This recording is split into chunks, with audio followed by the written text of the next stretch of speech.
नमस्कार। आज की वीडियो में हम कोश विज्ञान पर चर्चा करेंगे।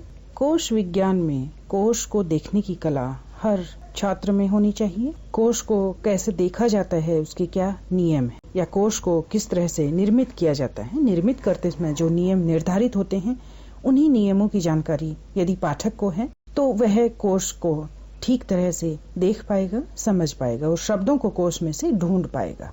परीक्षा की दृष्टि से भी यह टॉपिक महत्वपूर्ण है, क्योंकि परीक्षा में विद्यार्थियों से कोश के शब्दों को क्रमानुसार लगाने के लिए पूछा जाता है। कोश के शब्दों को क्रमानुसार लगाने के लिए कोश के नियमों की जानकारी होना आवश्यक है।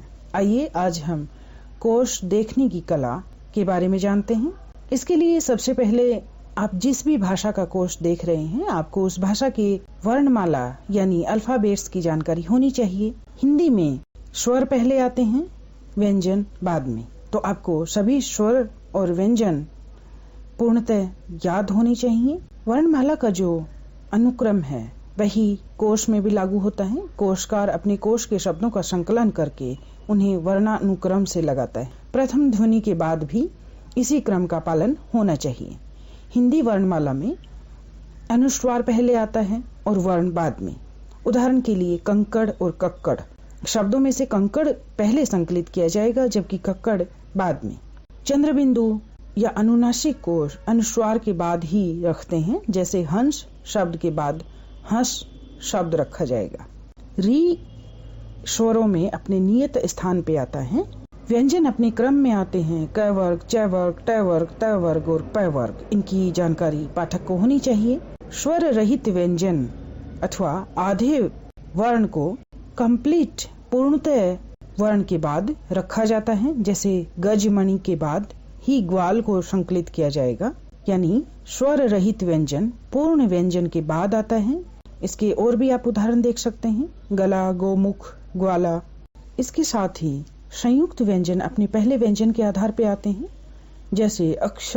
इसमें क और श के संयुक्त रूप से ये बना है, तो क वर्ण के साथ ही अक्ष व्यंजन को रखा जाएगा।